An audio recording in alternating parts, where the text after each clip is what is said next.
Hello everyone and welcome to the first episode of the Kiln Rendez-Vous Bitcoin Staking Edition. Today we have David Tse, co-founder at Babylon today. David, how are you doing today? Very good. Very nice meeting you, Edgar, and thanks so much for having me on this program. Yeah, it's our pleasure to have you on. You're the biggest Bitcoin staking protocol. You recently reached a huge milestone, almost 24,000 BTC, like $1.7 billion staked in a matter of hours. So it's a huge milestone. How do you feel about this? Yeah, very good. So yeah, that was the cap 2 of our phase 1 launch. We got 23,000 on cap 2, combined with the 1,000 Bitcoin cap 1, that brings us to roughly 24,000 Bitcoin within 1.5 hours. So we will really appreciate all the support from many players in the field.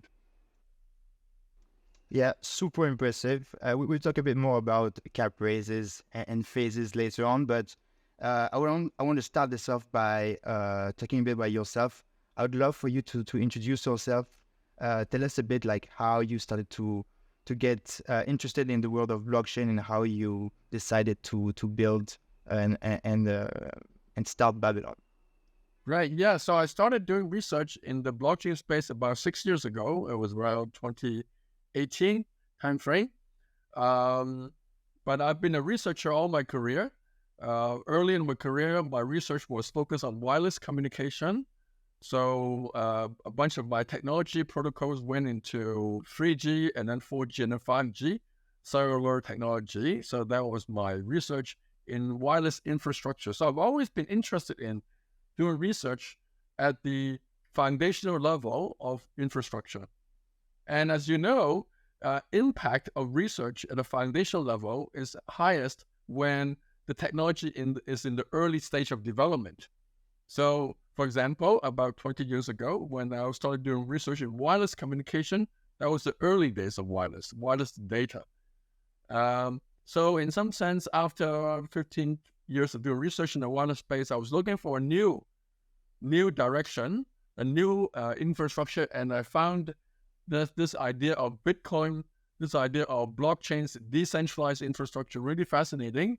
And so I decided to pivot my entire research group at Stanford to focus on this direction of doing infrastructure level research, focusing on things like consensus protocols, roll-up, scalability solutions, shared security. And these are all my research topics at Stanford, where my research group is. And so after doing this research for many years in blockchain, and then I realized that, if I want to make a real world impact, I should convert, all these learnings that we had in research into really a product that people will use. And so that's how we started this idea of Babylon. Babylon is really a sort of a combination of our research interest, both in Bitcoin and also in proof of stake protocols. So in some sense, Babylon merges or marry the two worlds together, taking Bitcoin security and use it to secure proof of stake networks. And the protocol we're most excited about that we're actively working on right now building is Bitcoin staking. And that's how we got here. Bitcoin staking is a way of sharing Bitcoin security with proof of stake ecosystems. Yeah, that's definitely something that at Kiln we find absolutely fascinating. We're very used to operate on proof of stake blockchains, the traditional ones, Ethereum and so on. What made you pick Bitcoin? What is the problem statement that you wanted to solve by enabling Bitcoin staking on Babylon? Yeah, so I should say that, research is a winding path. Doing startup is also a winding path. In fact, we had come up with several different protocols of sharing secure Bitcoin. But our first major thesis of why we start Babylon is the idea that Bitcoin is the longest lasting and most secure blockchain in the entire crypto ecosystem. And we want to leverage that security to the benefit of the rest of the ecosystem.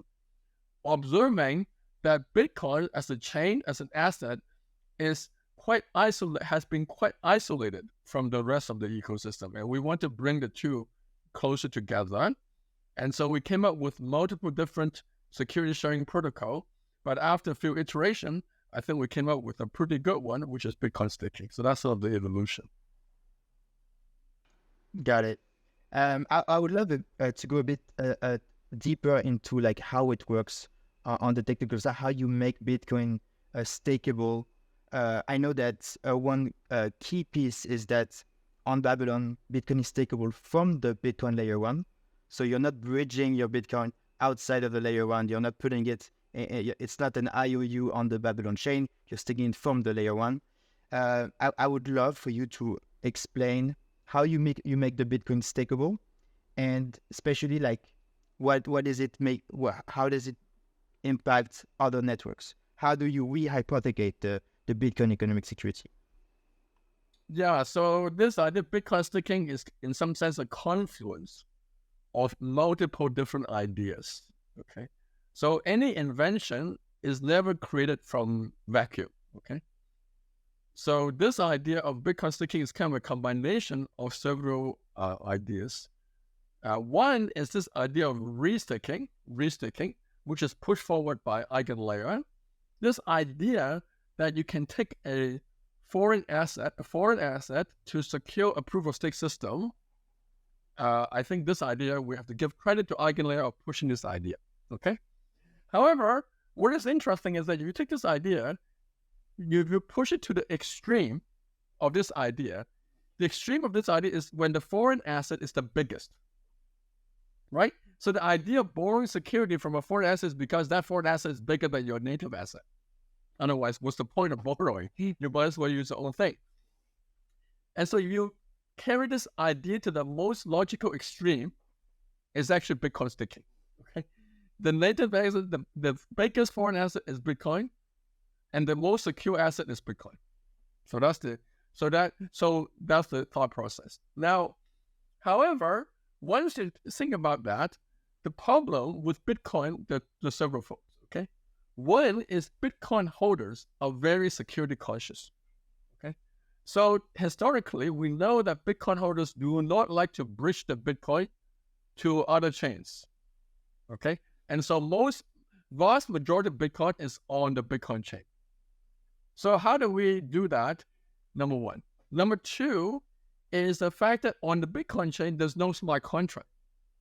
So, Kiln is a very experienced staking company. So we know that staking is handled by smart contract in proof of stake system, right? How to deal with unbonding, how to deal with bonding, etc. All these are smart contract driven operations. But Bitcoin doesn't have this. So basically, that is the major technical problem we solve. So Bitcoin staking is in some sense a combination of two ideas. One is restaking, push to the extreme, Bitcoin staking. And two is how to overcome the lack of smart contract and can still do the staking natively on the Bitcoin L1. And that's using a technology that we developed through cryptography. So, cryptography is kind of the core of the crypto ecosystem, because cryptography is what makes trustless protocols possible. Got it. And I also believe that one thing that was foundational for Babylon to exist was the Taproot upgrade that happened in 2021. Can you talk a bit about how this upgrade was game-changing and how it enabled for Babylon 2 to build what it's building today? Yeah, so the Taproot upgrade, okay? The Taproot upgrade allows a more flexible use. For example, we have multiple spending conditions on the Bitcoin contract, and Taproot upgrade enables that. However, I should say that actually, interestingly, even though if there were no Taproot upgrade, I believe Bitcoin staking can still be enabled, but not as easily. Okay, so the major opcode that we use actually is this idea of a time lock. Okay, that's the major technology we use. But that upgrade of time lock is, I think, back in 2015 already. So that's kind of an old innovation in Bitcoin. But if you think about it, what is staking, right? Staking has two aspects. One is locking, And that's why the time lock is important. And 2 is slashing. Now, slashing is something that's happening on the proof-of-stake chain. And so the innovation there is really how to use the slashing event to trigger a spending of the staked Bitcoin. And so that part of the story is entirely an innovation on using cryptography to bridge the gap rather than using any advance like Taproot on Bitcoin to accomplish that task. Got it. Yeah. I would love it if you can dive a bit deeper into like how this slashing can happen. I think most of our audience that are Bitcoiners, they would love to understand like how Bitcoin, they can understand a time lock on the Bitcoin chain, but understanding how Bitcoin can get slashed under a specific condition is probably like the most interesting piece. Yeah. If you're thinking about it, slashing is something that is very central to a lot of protocols, right? When you land something, you want to slash. And so enabling slashing is kind of our biggest breakthrough. So in proof-of-stake chains, okay, the most major slashing event is called double sign, okay? Double sign is when you try to fork a blockchain. And slashing is used to prevent double sign by saying that if you double sign, then you'll punish the staker, okay? Now, however, double signing is an event that's happening on the proof-of-stake chain. If you present that to Bitcoin miners who is mining, they don't understand what this means, okay? This is something completely incomprehensible to Bitcoin, okay? However, what we realize is that what Bitcoin script understand is signing as transaction, right? And what a signing in transaction needs, it needs a private key, okay? So what we did is we basically used cryptography to create a special signature scheme, okay, on the proof-of-stake chain, such that when you sign normally blocks, one by one block at each height, then completely safe, like any normal signature scheme, completely safe. Your private key does not get leaked. Nobody can force your signature. However, whenever you try to sign 2 blocks at the same height, double sign, then the private key of the signer, the validator, will be leaked. And that private key is used to slash the staked Bitcoin. So that's basically the reason why the protocol is trustless is because we're using cryptography to guarantee that the private key is leaked if and only if there's a bad event. And this bad event don't need to be controlled by anybody, any third party. Got it. So basically, the Bitcoin stakers, they log their Bitcoin on the Bitcoin L1. They are also signing a transaction, the complex transaction you talked about, that enables slashing in the case of a double signing event. Correct. And then this Bitcoin is being then staked, and it counts as stake on the Babylon ecosystem. It's being delegated to validators, what you call finality providers. Yes. What do the finality providers do? Sorry to interrupt, but if you're into Babylon, here's some exciting news. Babylon's upcoming BTC staking cap raise starts Tuesday, December 10th for 7 days. Prepare for mainnet launch in Q1 2025 and start earning Babylon points now. So Finality providers provides the Bitcoin staking layer of security on proof-of-stake chains, okay? So think about a concrete example. Suppose you have a Cosmos chain, okay? So in the case of Cosmos chains, you have so-called commit BFT validators validating these blocks, signing these blocks, okay? The Finality provider that we have provides an extra layer of security by checking, okay, are these blocks signed properly by the validators? If they are, then we'll sign an extra layer of signatures. And these signatures are the special signatures we call extractable one-time signature that I described earlier. that has the property that if you sign more than one block, then you will be slashed, the Finality provider. So this allows an extra layer of security. Now, this concept of finality is actually pretty much invented by Vitalik. So we should give credit to where the idea came from. Vitalik in 2017, 2018 timeframe published a paper called Casper the Friendly Ghost, where he proposes idea of adding a Finality gadget on top of Ethereum, at that time proof of work, to give it some kind of proof of stake hybrid security. So, nowadays everyone talks about this modularity, right? Modularity. But in fact, Vitalik was one of the early people who was thinking about modularity in terms of consensus, is by adding a Finality gadget on top of an existing consensus protocol. So that's exactly what we're doing here, except that this Finality gadget, this we're adding, is kind of Bitcoin stick Finality gadget. It provides Bitcoin level security.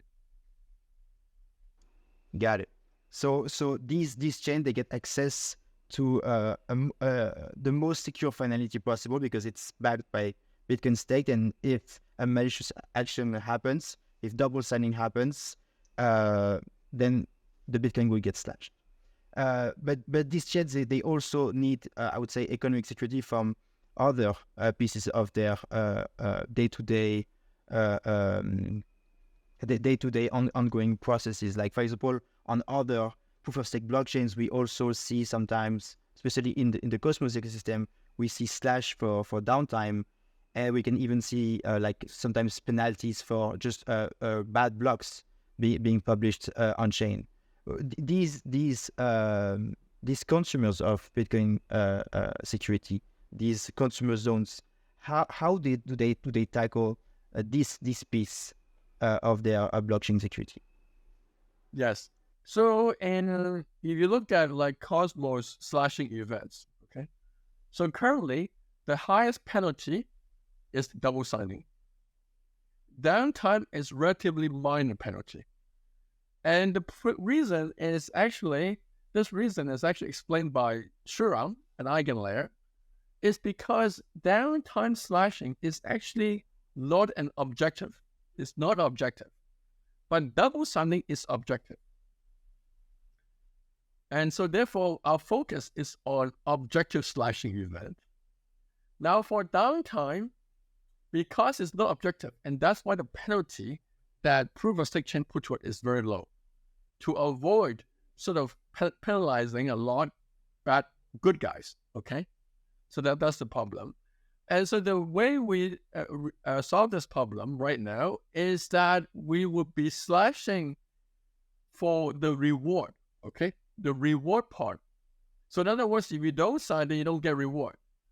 But there's no way actually that you can use downtime to slash Bitcoin stake, because our slashing is cryptographic, so it's objective. So not doing something is not something you can prove to Bitcoin, you know? That makes a lot of sense, and that makes me think of the you were just talking about the objectivity of an offense, and I know that Eigenlayer has released the Eigen token to tackle subjective fault. So maybe this is also an interesting parallel. I just wanted to wind back a bit. We talked about like how the Bitcoin staking works on Babylon, and at the beginning of the podcast, we talked about like how much Bitcoin was staked.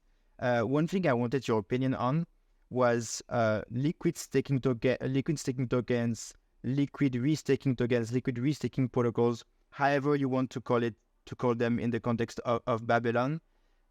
We see that of all of the Bitcoin that is staked, I would say a very high majority right now comes from these synthesized layers. Do you see an issue on the current dominance of these protocols on Bitcoin staking? What do you think that it can impact the security? Yeah, so, every project, okay, I believe there's a bootstrapping phase and there's a steady state, okay? In the bootstrapping phase, these new projects, LSTs, are very helpful to us in terms of growing the ecosystem because they're getting a lot of supply of Bitcoin into the platform, and we appreciate that. Now, on the longer term, one reason I should say why in this Cap 1, Cap 2, this early phase, we have this dominance of LST. One reason is because a lot of the existing big custodial, and wallet like Ledger have not integrated with Babylon. Okay, so these are bigger organizations. It takes some time for them to do the integration and do a lot of security audits, etc. So it takes them time, and they all have a very strong reputation. So it's clear. And so my prediction is that in the longer term, when more custodians and more wallets get integration, then you will get a healthy mix of direct native staking from these platforms together with LSTs. That's my prediction. Because a lot of Bitcoin, if you look at a lot of Bitcoin, they're actually sitting on these custodians and Ledger wallet. Okay, so these are where a lot of the Bitcoins, a huge number of Bitcoins are there. That makes sense, yeah. So yeah, it's what you were saying. We are currently in the bootstrapping phase. So this is what you call phase 1, where Bitcoin stakers can lock their Bitcoin and earn points. Can you tell us? So far we've seen 2 cap raises. The last one being beginning of this month, actually. Will there be like another cap raise before the next phase? So we have not made final decisions yet. We're still doing the planning, but the direction is we're thinking about another cap, yes. But we have not confirmed the final decision yet. Got it. So right now we're in phase 1. We don't know if there's going to be a next cap raise or not. But phase 2 is, I think, a very interesting phase because it will be the launch of the Babylon chain. Can you tell us a bit what will phase 2 bring to the Bitcoin staking ecosystem? How will it change the game? Yeah, so Babylon as a whole, the protocol, is really running a two-sided marketplace where on the one side, there's a Bitcoin supply, the Bitcoin holders are supplying Bitcoin. And on the other side, there are the consumer chains, the consumer roll-ups that is consuming this Bitcoin stake. Okay, so that's a two-sided marketplace. So right now in phase 1, there's only one side because to bootstrap any two-sided marketplace, you should start with one side. You should never start with two sides. So you should use one side to attract the other side. So we're growing up the supply side, and now in phase 2, we're starting the consumer side. So the first chain that would become a consumer chain of this Bitcoin is Babylon chain. It's our own chain, the one that we designed, and it's like what do you call it? Dog food chain. Okay, eat your own dog food chain. Okay. Now this chain, however, has also very important utility functioning of this entire Babylon ecosystem because it serves as a coordination layer between the Bitcoin one side and all these other consumer chains that will follow in phase 3. So therefore, phase 2 is like somewhere in between phase 1, pure supply, and phase 3, when other consumer chains will come on board. And that's sort of how we structure the whole sort of launch process. Can we say that in a way, phase 2 is like the proof of concept, a version of actually using the Bitcoin economic security, and then phase 2 will be like actually like making that Bitcoin economic security like available to anyone that wants to build on top of it? Yeah, that's one way of saying that. But it's also that we have to launch the Babylon chain first before the other chains can use it also. So there's sort of, I think you said it right? There's sort of two reasons why we want phase 2 before phase 3. One is it's kind of a proof of concept of what it means by a consumer chain taking Bitcoin staking. So for example, there will be some tokenomics involved there, right? So for example, one question that we're trying to solve right now is, hey, there are now two stake. The two types of stake on the Babylon chain. One is native stake, and one is Bitcoin stake. That's what I mentioned earlier before, right? Okay, so how do you think about like splitting reward among these two stakers? All right, these two types of stakers. So these problems will need to be solved by almost any consumer chain that will use Babylon. So we want to solve first. We want to see, hey, we have this solution. Does it work? Do we need to do governance updates to this solution? So in that sense, it's a proof of concept, number one. Number two is it acts as a coordination layer. It does a technological role. Yeah, that makes a lot of sense. And so yeah, so it will be a needed phase. How long do you think the phase will need to be before we can get to phase 3? Wow. So, right now we're just focused on phase 1 and building out phase 2, and now you're asking me like the next step. So I must say at this moment we don't have any specific time frame for how long that phase is, but we don't expect it to be like years. Okay, it's going to be of the order of months probably. Got it. And so now moving on to phase 3. Phase 3 is when the Bitcoin economic security is being provided to people wanting to build consumer zones. You've called them consumer zones because it sounds a lot like consumer chains, because these protocols will be firstly Cosmos SDK chains. Can you talk a bit about like what is like the typical chain that will use Bitcoin economic security at this point in time? And do you think it will be like existing chain reusing the Bitcoin economic security? Do you think this will be a way for people to bootstrap more easily chains using the Cosmos SDK? Yeah, so first of all, right now we are integrating with a bunch of chains, actually, I think the term that we come up with instead of consumer chain is called BSN, Bitcoin Stick Networks. Okay, I think that's the term. These are our BD team thinking about these terms. Okay, so in the past few weeks I've been pretty deep in the research mode, so I have not been updated with what's the newest term. But I think BSN is the term that they call with Bitcoin Stick Networks. We're integrating with multiple networks in addition to Cosmos, which was the starting point of our Babylon chain itself is Cosmos chain. So definitely we're integrating with Cosmos, but we're also integrating with rollups like optimistic rollups and so forth. So we have integration there as well. So we would imagine that when we launch the phase 3, there will be a combination of Cosmos chains and perhaps also rollups that would be taking the Bitcoin security. Now, sorry, I lost track of your question at this point. Sorry.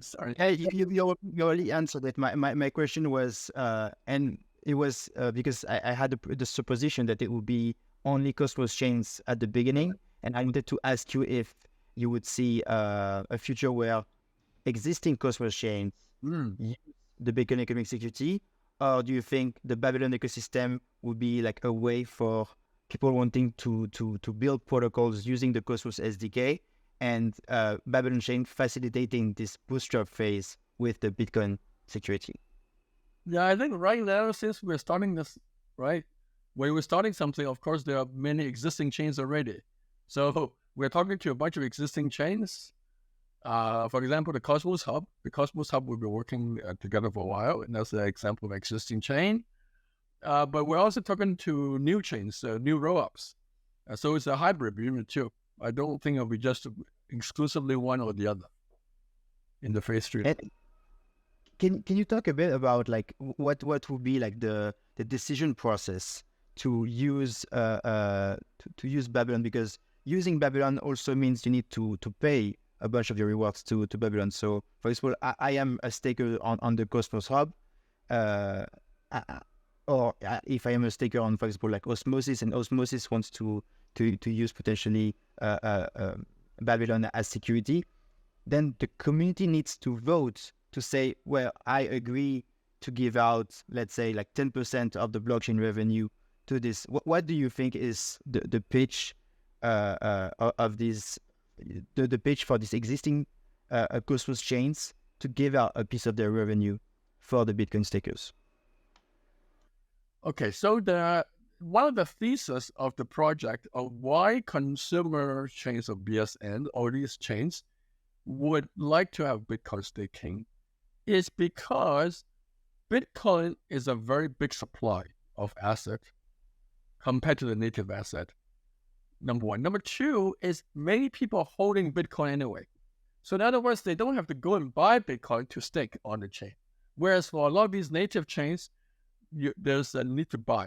So therefore, the yield, the expectation of the yield of a Bitcoin holder in a protocol like this would be of a significantly lower level compared to the yield you give to a native staker.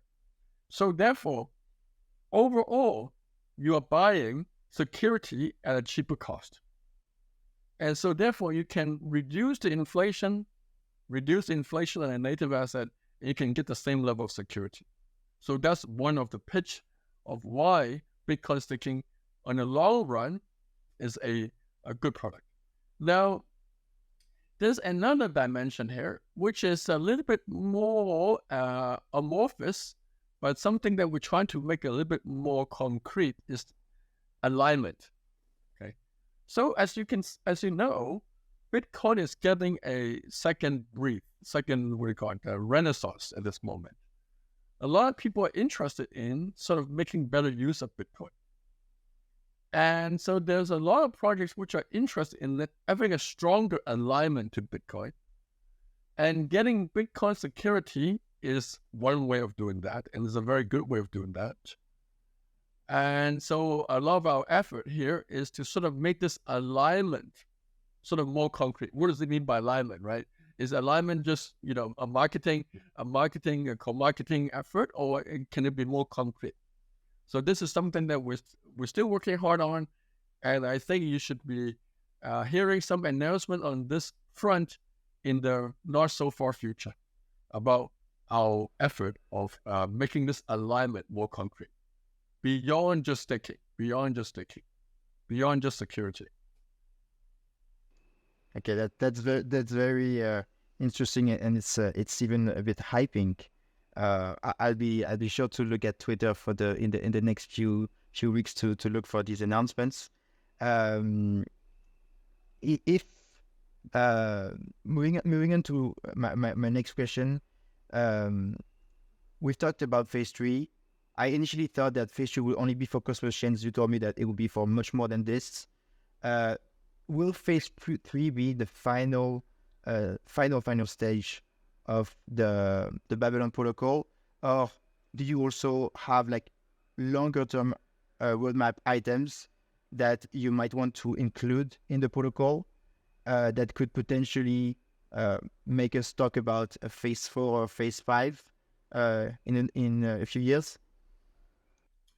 Yeah, so a good project never ends. Okay, a good project's roadmap never ends. It just keeps on going. It's like a shifting window, right? So as I mentioned, when we started this project, our whole thesis was basically making use of Bitcoin as a resource for the rest of the ecosystem. So that theme remains. We are loyal to Bitcoin forever. Okay, that doesn't end. However, the different protocols that leverage off Bitcoin can change over time. And as I mentioned, we already developed earlier protocols like timestamping protocol, and now Bitcoin staking. And so we expect there will be more protocols going forward. One thing I would like to say is that all the protocols we've developed are focused on trustless protocol. And therefore, we are very interested in doing research in leveraging of newest advances in Bitcoin ecosystems in order to build these protocols. And one advance that we're very interested in, I should give you, is BitVM. So BitVM is a technology that enables Bitcoin to verify external conditions more generally. And so that is a technology we do a lot of research on. And I believe that we could potentially incorporate that into a roadmap, phase 3, phase 1, phase 5, etc. But that is a little bit on the research stage right now. So I think I'll wait until a little bit more concrete before we sort of make it more public. Interesting. There's also like talking about BitVM. There's also an old opcode of Bitcoin that used to be part of its core code that's called Opcats. And there's a lot of talk at the moment on crypto Twitter, on forums. There's a lot of people that want to enable Opcat into Bitcoin. Do you have a perception there? Do you think that Opcat can bring a lot to the Bitcoin ecosystem? Yeah. So new opcodes, or in this case, a rejuvenation of an old opcode, is always under discussion in Bitcoin. Okay. However, it usually is like once every 4 years you actually get an upgrade. It's like Olympics, Bitcoin is like Olympics. Once every 4 years you do something. And so I should say, in terms of this Opcat, I should say from a different point of view, multiple point of view. One is from the Babylon point of view. We don't want to build technology assuming certain opcode will be passed, because history tells us that's a very risky thing. And so all our technologies are built on existing opcodes. Okay, that's number one. Now, in terms more specifically about opcode, however, is that opcode, people are starting to realize that, whoa, this opcode, Opcat, sounds very innocuous, concatenating two strings together. What can be more innocuous than that?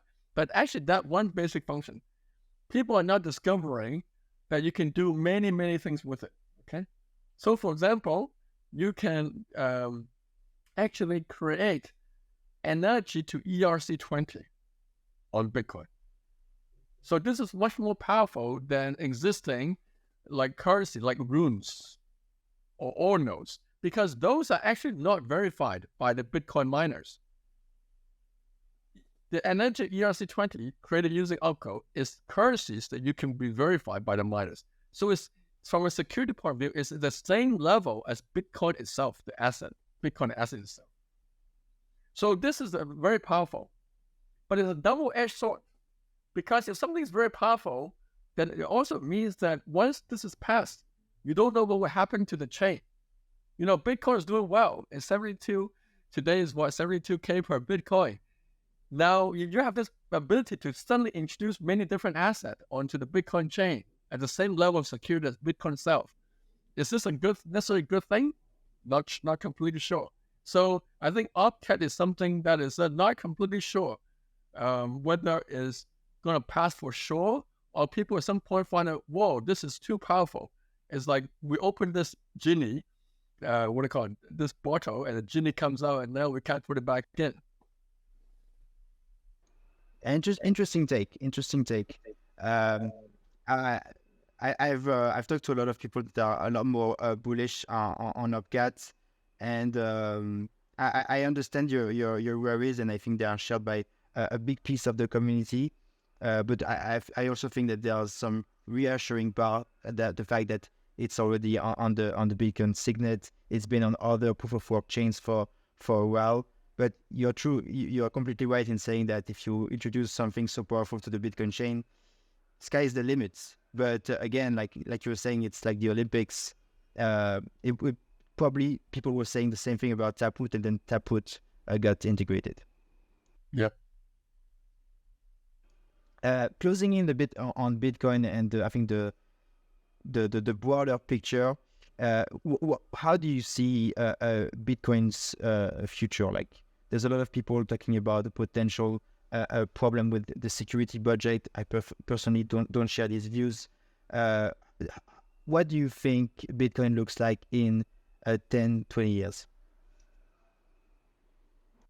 Oh, Bitcoin is definitely still around in 10, 20 years. The security budget problem, I think, will be solved. How is it going to be solved is unclear, but I think overall, right? Overall, what we are doing and many projects are doing in this renaissance of Bitcoin is really try to add more value, more use cases to the asset. And use cases bring value, and bring value brings security, right? So, because after all, the miners have to get some value out of the operation chain. So I think we're all going in the right direction here. And so that's sort of my take on the evolution of Bitcoin. Yeah. So your plan and the plan of other builders in this space is to create more demand for the Bitcoin block space. Yeah, more demand for the Bitcoin block space, more demand for the asset. Value of the asset goes up, block reward also goes up.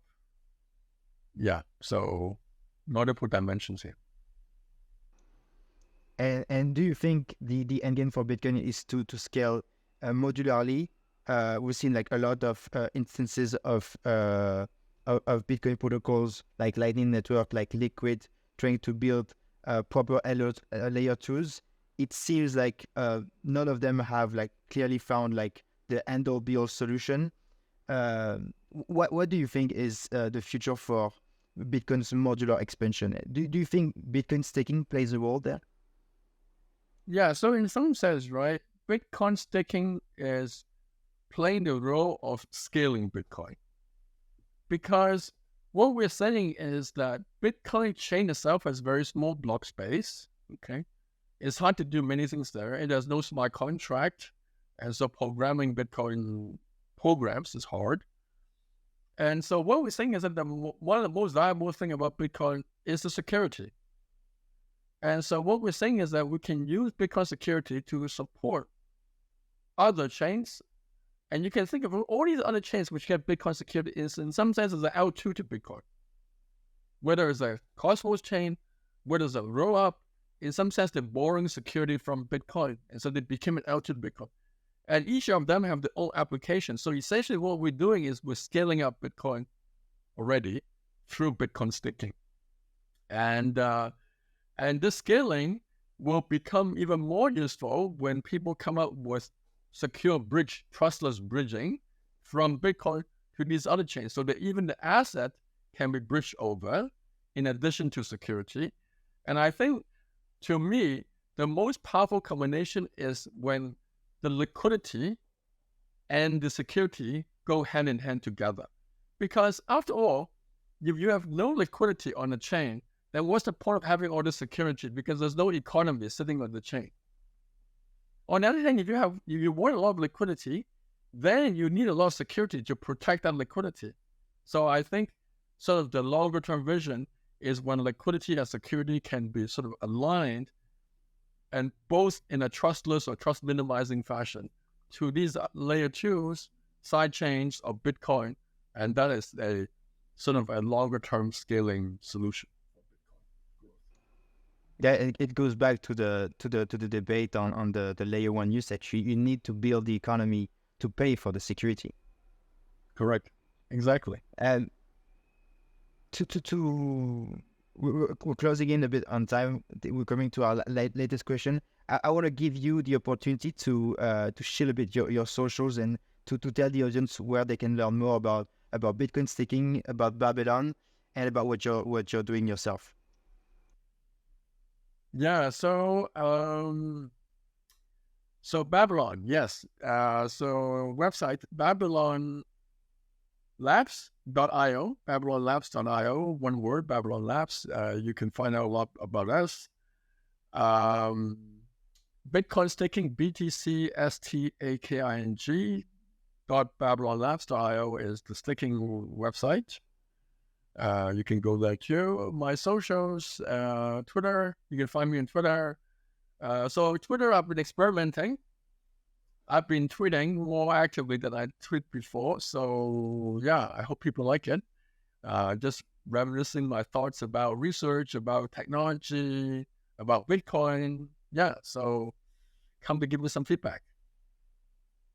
Yeah. One tweet a day. They say it's the magical recipe. Last question before we end this.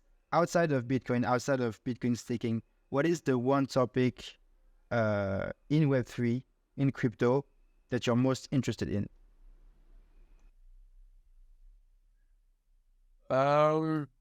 Yeah, so I come from a background, and my research has been focused on the consensus side. Okay, the consensus side. But what is most powerful, I think, is the combination of consensus and cryptography, particularly zero-knowledge technology. So one of my wish in the next while is that I can have some time to really learn deeper about zero-knowledge technology and figure out ways to leverage off better in how to do it in conjunction with consensus protocols, etc. So that's my wish, that I could have some time to clear my table and clear my head to spend some time on that very deep and fascinating technology. Very good. Well, we do hope that you stay busy with the Bitcoin staking piece, but yes, the zero knowledge technology is definitely very interesting. Yeah, and this is definitely correlated with our roadmaps going forward. Phase 4, Phase 5, Phase 6, you're talking about requires research. Perfect. So they will go hand in hand. Yeah, so it's even better at the end. David, this has been a formidable conversation. Thank you so much for joining. Looking forward to the next chapters of Bitcoin Staking on Babylon. And to the audience, I'll see you on the next one. Bye. Thanks a lot, Aga.